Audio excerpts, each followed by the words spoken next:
Today is Inspiration Day. I just want to see something and go like, bam, I know what this room's supposed to be.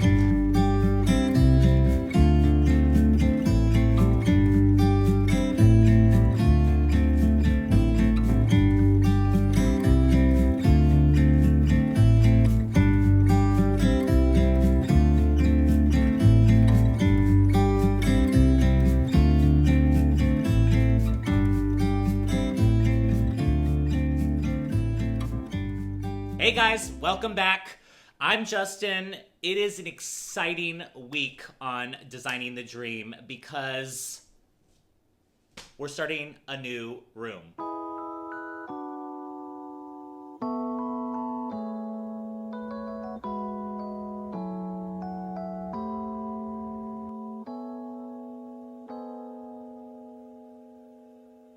Completely new project, and honestly, the beginning of the project and the end of the projects are my absolute favorite parts of the project. The middles of the project, when my apartment's in a complete disaster, generally the part I'm not a huge fan of, but the beginning of projects, especially a completely new room, it's so exciting because the possibilities are endless. Right now, I'm still in the inspiration phase, and we are doing the dining room. You guys voted for it, which is great. I had ideas for all of the spaces that were up on the polls. I honestly didn't think the dining room was gonna win, but kind of glad now that it did because I've got a lot of ideas just tossing around in my head. So the dining room's kind of an interesting space because I live in an apartment, and most apartments, especially in this area, it's kind of open concept with the living room, the entry, the dining room, and that's kind of like mine is. I've sectioned mine off so that the living room feels like its own space and the dining room feels like its own space. The dining room, however, you know, it has its light and table and chairs and stuff, but it's still kind of just this breezeway between the entryway and the kitchen, and I want to create a space. I want to make this look like this is the dining room. This is its own space. I want it to be separate from this little, pass-through that I'm standing in currently. I want it to be separate from the entryway. I want it to be separate from the kitchen. I want it to feel cohesive, but I want it to feel like its own space. And right now, it just doesn't feel cohesive. One of the first things that we're gonna change is actually one of the very first things that I did when I moved into the apartment, and that is we're painting the blue wall. I love this color. It's Navel by Sherwin-Williams. It was the color of the year that I moved in to the apartment, 2020. I moved in, it was the first time I'd ever have my own place, and everything was just kind of a mishmash of different furniture from different places that I had lived. It didn't really feel like me. And so within the first month, I was like, I just need to do something to make this feel like me. And I picked a wall. I was like, I'm gonna paint that wall. And I found a color that I loved and I painted it. And I've been fine with it for the last 3 years. Until I painted the kitchen green. And I love my kitchen. As you all know, I love what we did in my kitchen. But the kitchen is dark, and now that is dark, and they just kind of butt up right next to each other, and it's just not working for me. The colors actually go together. It feels very like a globe. It's not working anymore, so it's time to change up that wall. I want to go lighter. Because we did darker in the kitchen, I want to have this space be lighter, airier. I want it to feel welcoming and inviting and not detract from the wow factor that is the kitchen. So that doesn't mean that the dining room itself can't be a wow factor. There are definitely things in here that we can do to make this a wow factor, but I don't think it's gonna be as bold and in your face as the kitchen.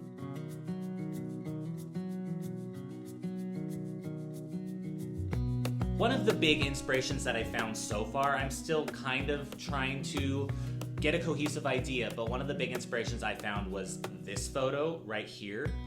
And I really love the earthy quality of it. I love that the wall color is kind of a sandy, just feels very down to earth and grounded to me. And so I really want to do something like that to this wall, but I think I want to do it in a lime wash. And if you've seen the video, you know that I did a lime wash in my room. I love it. Really love the movement that lime wash paint allows you without having to do anything like crazy. I really love the organic quality and the movement of the paint. And so I want to do something like that here, but I want to do it in that sandy kind of beigey color. I'm gonna run to Portola Paints today and get a couple samples from them. They do a lime wash paint. Get a couple samples of colors that might work for this. Throw them up, especially next to the green, because I want to make sure, obviously, that those two colors work together. I might extend the lime wash out further onto the wall above the kitchen. This is all up in the air.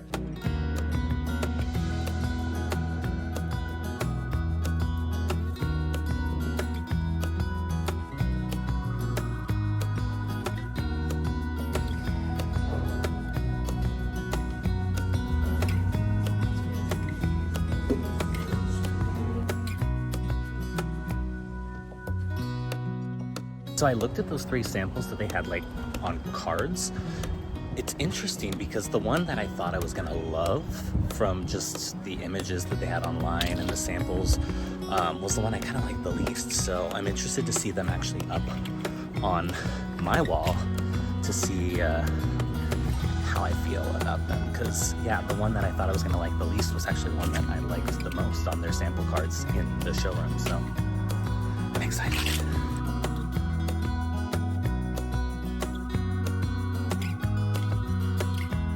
Let's talk about things that are staying in this room, and that is the furniture. I've had the table and chairs for a year and a half, 2 years, probably 2 years now, and they both work with the organic quality that I want to have in this space. The table is from Crate & Barrel. It is made out of plaster.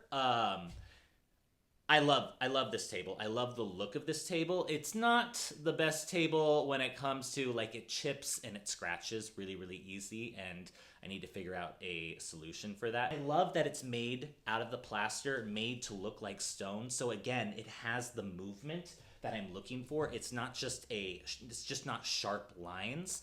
Chairs are made out of walnut, that corded material. So it all works in the concept. And then the light fixture I've had for about the same amount of time, for about 2 years, and I want to keep that too because it has those brass elements that I'm bringing in, that are already started from the kitchen. We're bringing that in here. It has the same shape as the light fixture from the kitchen. It just works, it's different, but it ties the 2 rooms together so that they're not completely separate. Nothing's bold enough that it can't work in this new concept that we're gonna do.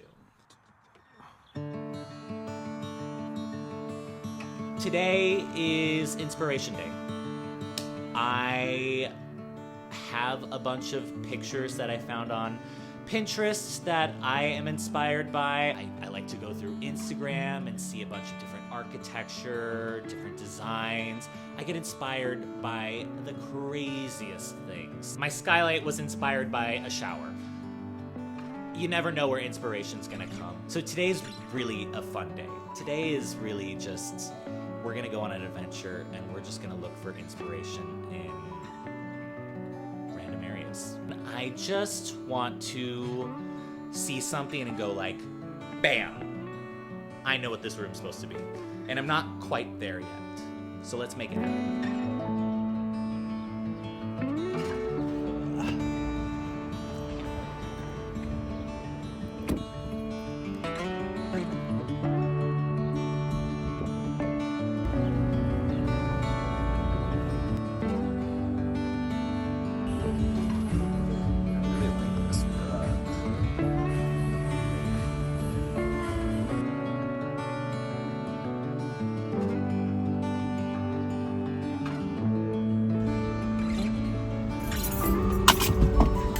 You know, when it comes to the big like brand name like West Elm, Crate and Barrel, CB2, every once in a while I'll buy a piece of furniture like my dining room table, something like substantial from them, because they have some good stuff. But a lot of times I just go in and get really inspired just by how they're putting things together, whether it just be textures or actual furniture pieces or, you know, decor and stuff like that. So that's kind of the bigger benefit that I feel going into those places. I really enjoy getting inspired by just seeing how other people put their collections together. It is my lucky day. I never come to this part of town, and I was just in the West Elm parking lot and saw that there's a Lowe's like in the same shopping complex. So I'm gonna run over there and look for trims for the wall. Now, something else I'm considering adding to the room to bring in sort of that ornateness of the cabinetry, that, you know, I added the crown molding and added some extra little detail around here. Thinking about trying to bring that out into the dining room by adding some shadow boxes, some molding throughout the dining room, just to give the walls a little bit more visual interest and to bring that same kind of quality out here without it being exactly the same. But I want the rooms to feel like they go together, if that makes sense. It's just an idea right now. Obviously, I have to work with what I have right now, and because I have, you know, I have this little bump out here. The walls are not all just, this is a box wall and stuff, so I have all these little bump outs that I have to deal with. So it's really going to depend on how I'm able to structure all of those to make them look cohesive and make them look like they're supposed to be there. But it's something I'm considering. I love the look of shadow box molding, especially when it's all painted one color. It just, it gives a nice elegance to a room without it just being like in your face. It's a thought.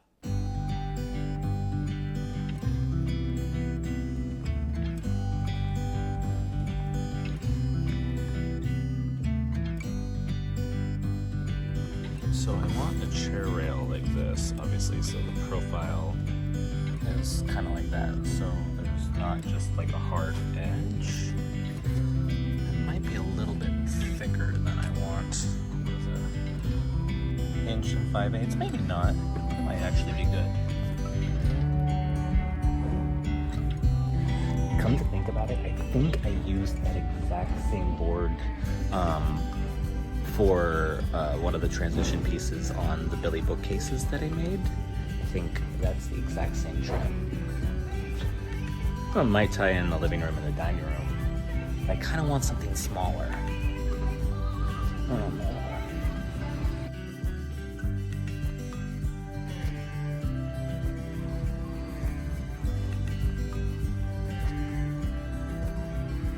One of the big things that I've always wanted, and I'm kind of glad I never ripped off the Band-Aid and purchased, because now I have the opportunity to do it with you guys on the channel, is I have wanted a sideboard below this mirror against this feature wall for the longest time. That was always the plan. I've just never found one that really spoke to me, and I think I can make it. I've never made a full piece of furniture before, but I'm on a DIY channel now, so if ever there was the time to do it, it's now. And going back to that initial inspiration photo that I showed you, I love the table. I love the fluted wood on it. I love the little brass accents at the bottom. I love the marble. Everything fits in with what I'm already doing in the apartment. So I think that table is kind of the inspiration for what I want to make as a sideboard over here. Obviously, it's going to be different for a number of reasons. I want it to be an actual cabinet, and I want the sideboard to kind of act as a bar. I want to talk about this corner.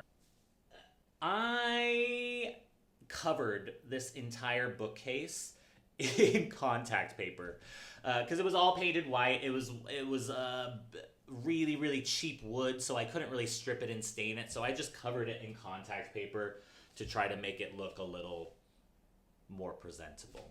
It's fine. It is what it is. I I mean, this is very useful because it is a AC unit and it is a heater, so it is very useful, but I hate staring at that thing. I think it's so hideous.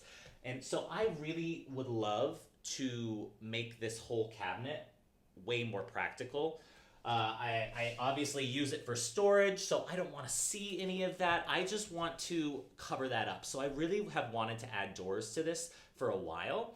Obviously, I can't cover up the AC unit because I don't want to have the doors open every time I need to use it. So I'm thinking of doing some kind of like a metal grill, possibly, inside of the doors instead of doing like an acrylic or a plexiglass. Something that's going to kind of mask the AC unit a little bit, but is still going to allow the airflow to come out. I have a bunch of ideas for this. I'm also thinking about possibly extending the cabinet, just building a piece in to make it go all the way to the bottom. It doesn't really make sense that it just kind of ends 4 feet from the ground. I almost wish that they had just made it all the way to the bottom because this space is completely like not usable. I basically just use it for Scout's food bowl and stuff. So I'm thinking I could build, I don't know, like a cabinet to make it look like it's built in, something to have more storage there. I also am thinking that since I do keep Scout's food there, maybe like building in a drawer at the bottom so I can hide those bowls or something. I don't know. There's so many possibilities here, but I really think that this is just kind of wasted space right now, and I think that I can make it more intentional, make it look like it's still built in with the rest of the cabinet, but make it look a bit more intentional.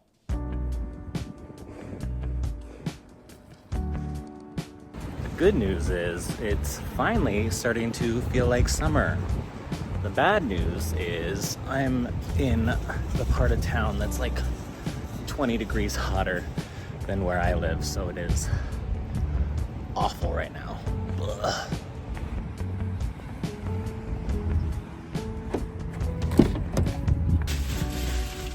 I bought a water because it's so hot. And of course I don't have my roof on. I think I'm gonna do a stupid thing because I'm really close to IKEA right now. And I'm not going to IKEA necessarily for design inspiration, but if I do end up making that sideboard, or I do end up finishing the bookcase to the ground, I'll probably end up using some IKEA pieces as like bases for those and then building around them. So I'm gonna go look and see if I can find some basic units that I could convert into either of those things, or at least find parts maybe that I can use to build something out like that. I don't know. I'm right here, so I might as well, because I don't come over to this side of town very often, so. IKEA, twice in the same week. Who am I?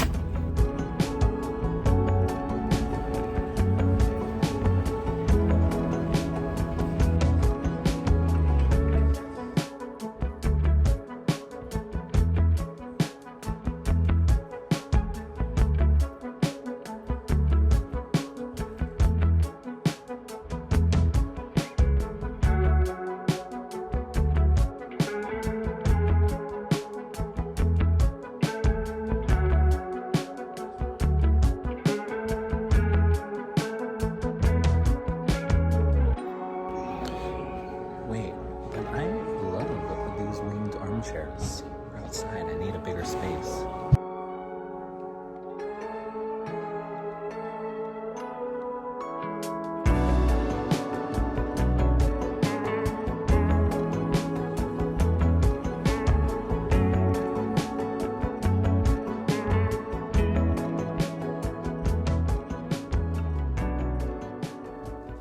When you have a large room like this is, the dining room through the living room, you kind of have to be able to figure out ways, whether it be using furniture or whatnot, to break it up into spaces to make it feel more intentional. Like, this is the dining room, this is the entryway, this is the living room and stuff. There are various ways to do it. Like I said, furniture. I also love using area rugs to break up a space. I have a tufted rug in the living room that kind of makes it its own area. I really want to find a rug, an area rug for the dining room. Some issues that I run into with that. One, the space is square technically, but if I do the sideboard in the back, then I can do like a 5x8 and that would be a decent size. However, because my table is round, as soon as you sit at one of the chairs, a 5x8, and the table is 48 inches wide, the rug isn't super thin, you're gonna be like wobbling every time you're on it. So that creates an issue. Another issue that you have for a rug in a dining room, obviously, is that people eat there. So there's the possibility that it could get messy. So you're gonna need a thin rug. I really love ruggable rugs that you can actually machine wash, and I've been looking at a lot of them. I haven't really been sold by any of the designs that I've seen on them yet, but love the idea of having a rug that I could wash in the dining room, especially not only eating, but this is just a very high traffic area. I walk back and forth to the kitchen all the time, so it's gonna be something that is walked on a lot. And so the idea that I could machine wash the rug is highly attractive to me. I've also thought about a round rug. I'm not completely opposed to the idea. I'm also not completely sold on the idea, mainly just because I haven't really seen any round rugs that I'm in love with. Anyway, I really, really would like to get a rug in here. I guess I just have not found the right one, but that is what Inspiration Day is for.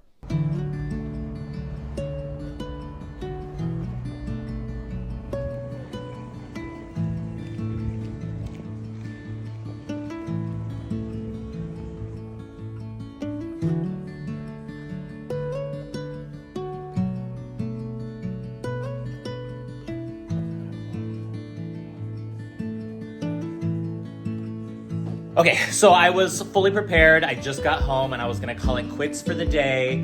I was wrapping up. I was gonna start again fresh in the morning, and I suddenly had an epiphany. There is a brand new R House that opened like 2 weeks ago at the Grove, like right by me.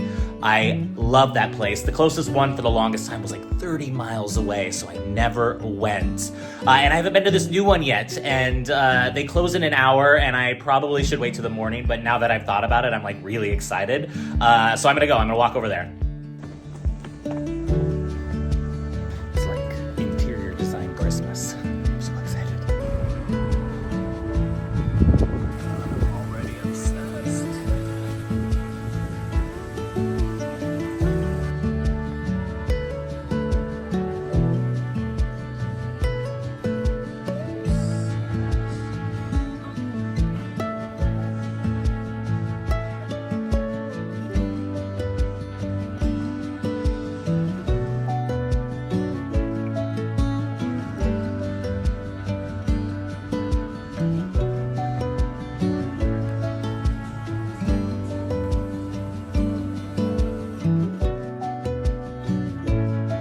So listen, everything's like obviously completely out of my price range, but that showroom was so stunning. It is gorgeous in there. If you are in the LA area, check that place out because it is pretty magical in there. I got a lot of really, really cool ideas. Can't afford anything, but cool ideas.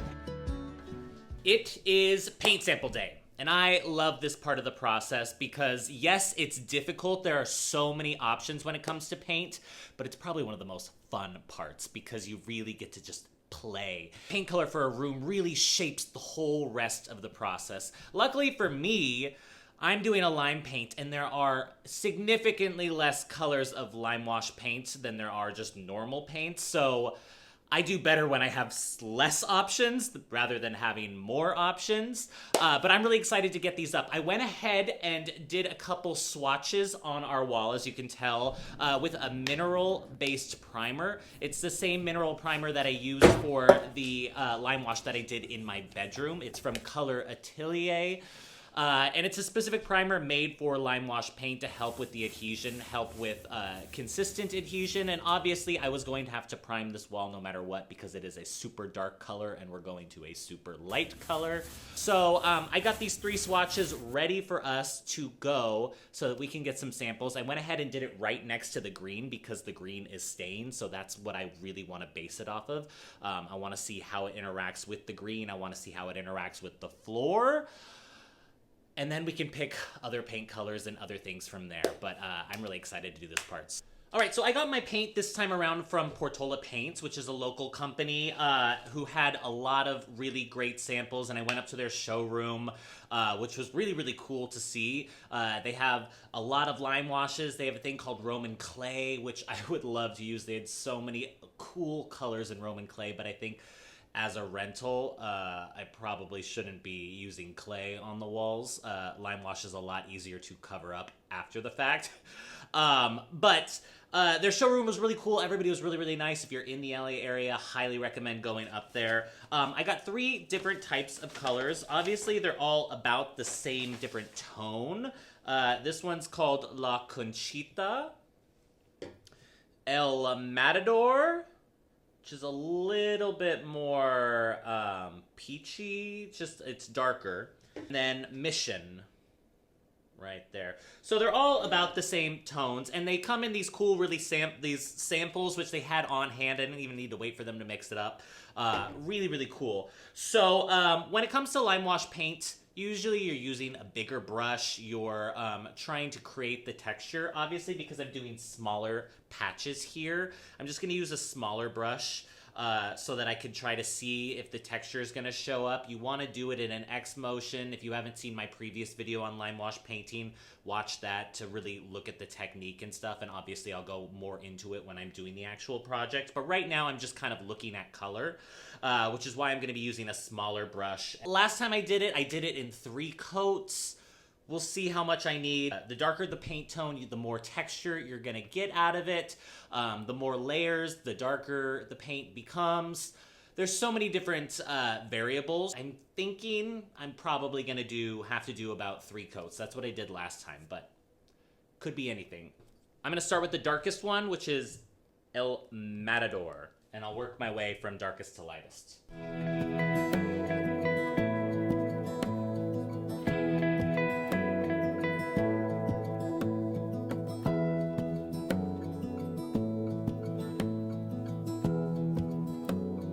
Next up is La Conchita.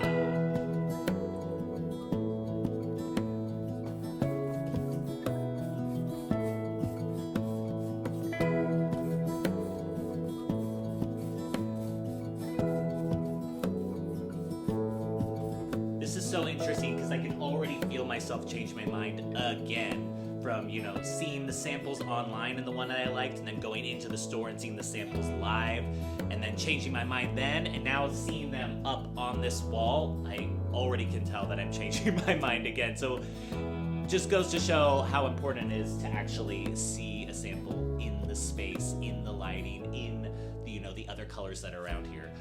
But let's do Mission. Let's do the last one. This is the lightest one. You know, this is the one that I actually gravitated to first on like all of the samples. I was like, oh, I really, really like that one. And then in the store, it was so light. I was like, maybe I don't like that one. But the way this is going, who knows?